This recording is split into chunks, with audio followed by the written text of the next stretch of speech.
மற்றொரு அண்மை செய்தியாக பார்த்து கொண்டிருக்கிறோம்.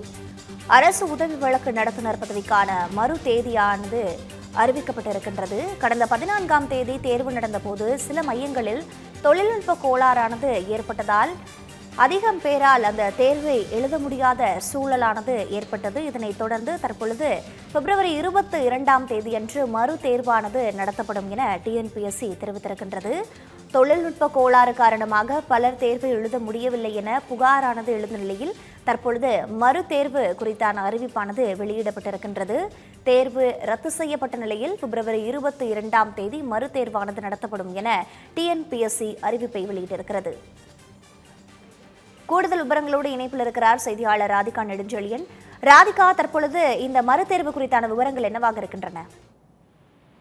வணக்கம் பிரீதா. அரசு உதவி வழக்கு நடத்துனர் தேர்வு கடந்த டிசம்பர் 14ஆம் தேதி நடைபெற்றது. இது டிஎன்பிஎஸ்சி குரூப் 2 அடிப்படையில் நடக்கும். குற்ற வழக்கு தொடர்பு துறையில் உள்ள இந்த பதவிக்கான தேர்வுக்கான அறிவிப்பு கடந்த செப்டம்பர் 13ஆம் தேதி வெளியானது. இந்த தேர்வு டிசம்பர் 14ஆம் தேதி 15 மாவட்ட மையங்களில் 4186 தேர்வர்கள் கணினி மூலமாக எழுதியிருந்தார்கள். கணினி மூலமாக நடைபெற்ற இந்த தேர்வில் சில தொழில்நுட்ப கோளாறு ஏற்பட்டதன் காரணமாக பல தேர்வர்களால் தேர்வினை எழுத முடியாத சூழல் உருவானது.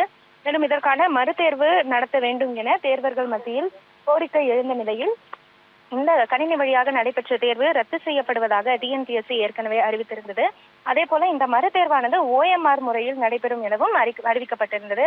அந்த வகையில் அடுத்த ஆண்டு, அதாவது 2025ஆம் ஆண்டு பிப்ரவரி 22ஆம் தேதி இந்த மறுதேர்வு நடைபெறும் என டிஎன்பிஎஸ்சி ஏற்கனவே அறிவித்திருந்தது. அதே போல இதற்கான இந்த மறுதேர்வுக்கான நுழைவுச் சீட்டு ஏற்கனவே அனுமதிக்கப்பட்ட தேர்வர்களுக்கு கிடைக்கும் எனவும் அறிவிக்கப்பட்டிருந்தது. இந்த நிலையில் கடந்த டிசம்பர் 14ஆம் தேதி நடைபெற்ற தேர்வினை எழுதாத தேர்வர்கள் இந்த மறுதேர்வினை எழுதலாம் என்கிற கூடுதல் அறிவிப்பை டிஎன்பிஎஸ்சி தற்போது அறிவித்திருக்கிறது.